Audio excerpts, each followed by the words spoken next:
Hi, it's Amanda from Charmingly Modern, and I'm here to go over the different types of cloth diapers to kind of go along with my cloth diapering series. And this series has been going on for a while because I sort of forgot about it. But here's part three, the main types of cloth diapers and briefly what you need to know about them. So there are four main types of diapers. They are pockets, all-in-ones, hybrids or your shell and insert system, and fitteds. The most popular and common type of cloth diaper, and probably the one you picture when you think of cloth diapers, you'll have to ignore my dog grooming his leg there in the background, is a pocket diaper. Anyway, now I personally don't have any pocket diapers. I did have one, but I used the cover for a fitted and I use the insert as a dusting rag. I don't particularly like pocket diapers. A lot of people like them because you can customize the absorbency to your liking, so you can insert as many of these inserts as you want in the little pocket and layer them, to get more absorbency if your child is a heavy wetter, especially during naps or at night. This particular insert, I believe, is a Bum Genius one.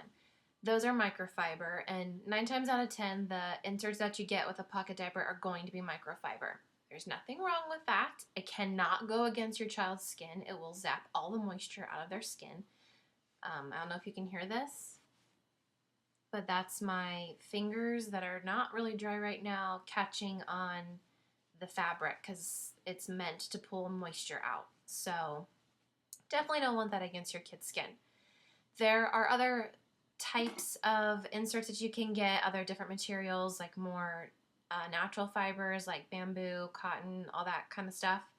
Really, it just depends on what you prefer. All right, moving on.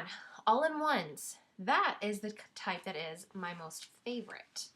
I have pretty much all-in-ones. I have two different kinds of brands. I have Swaddle Bee Simplex one size all-in-ones, which here's one right here, in a little elephant print. And the reason this is called an all-in-one is unlike a pocket, which has two separate pieces, the cover and the insert, an all-in-one has all of it connected in one piece. Now there is some stuffing involved with this particular all-in-one. This little flap comes out and you see there's a pocket right here that I put the flap in. So I'll just do that right now. And that's all with this diaper. There's also on the back side this little flap of fabric right here that once the insert's stuffed in there, you just chuck it. So it kind of keeps it all in place. And then there's the back of the diaper. By the way, sorry about my nails. Just deal with it. Alright, this is called a one-size diaper because the rise is adjustable. That's what all these snaps are about on the front. I have the snap down to the middle rise, with the lowest rise being this, so that's going to shrink the diaper down even more. And if I unsnap these snaps, you can see now I have it at the highest rise, so it can grow with your child as your child's body grows and changes. It isn't necessarily true that the older your child is, the higher the rise is, because my child will be 2 and he's gone back to the middle rise. It's more about what is the circumference of their waist and the hip area. And also, how are their legs, because the rise helps you keep gaps from around the legs. Alright, so that is the all-in-one diaper. Now, these Simplex are cotton, they're bird's eye cotton, and they do have, I believe, I'm not exactly sure what this material is, but it's not cotton on the underside of the flap. It could vary, it's not microfiber. I'm not sure what it is. I should probably look into that. And I'll put that in the comments when I figure that out. Here's an all-in-one. This is a Tots Bots. This is pretty popular, and this is the same idea. It just has a flap that you just kind of fold inside this pocket. This is all microfiber. So it's really soft. This part of the microfiber can go against baby's skin. The only thing I don't really like about the Tot Spots is the outer material is kind of thin, which is good if you don't want a bulky diaper, but I feel like they can't be worn, at least for my child, more than like an hour and a half to 2 hours without dampness seeping out, so just be aware of that. Okay, then the shells and inserts.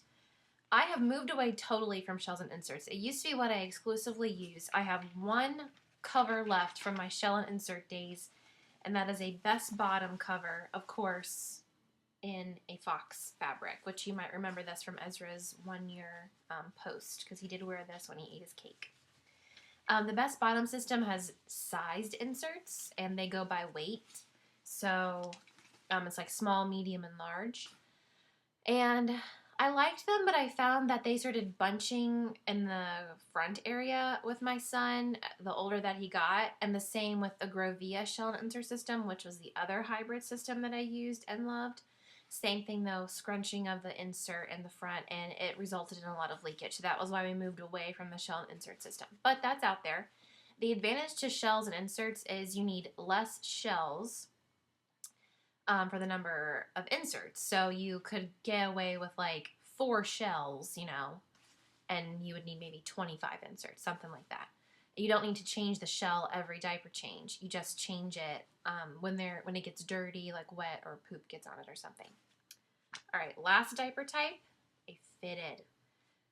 These we use for naps and nighttime, but a lot of people use these as their daily diaper. You can put a cover on it.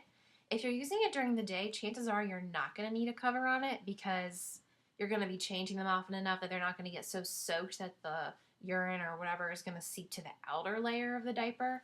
If you're using it for naps or nighttime, you definitely want a cover. Now, I use the shells when I had shell and inserts, but you can also use wool, and I like to use that too because wool is a more economical cover. You don't have to wash it very often. It's antimicrobial. It has amazing properties. It's a really awesome fiber. So the cool thing about fitteds is they're really great if your child has a sensitivity to microfiber or anything like that. They're very soft.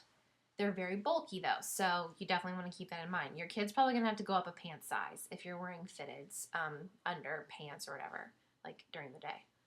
So they come in lots of cool patterns. They are a little more costly. I would say they average between $30 and $50 depending on the brand that you're buying. This particular brand is a Twinkie Tush, but they're not the only ones who have made a diaper in this fabric. They're just a work-at-home mom that I like. The thing with fitteds is they have this, what's called a soaker, and each soaker usually has a doubler inside of it, and the soaker just snaps into the cover right here. And as you can see, this cover is adjustable around the waist, but it is not adjustable. Well, it is adjustable actually with the rise. You can fold down the front and snap on the inside too. So just like with the one-size diapers, adjusting the rise depending on the size of your child, you can do the same with fitteds. Most fitteds you should be able to do that with. All of these diapers that I've shown you come in Velcro versions too. So if you're not a fan of snaps, or if your spouse isn't, or somebody else who's watching your child while you're cloth diapering, grab the Velcro ones. And this is just only a like tiny droplet in the bucket of all the different kinds of brands out there. But that's just a quick overview to give you an idea of the kind of diapers that are out there. So let me know if this was helpful, and thank you for watching.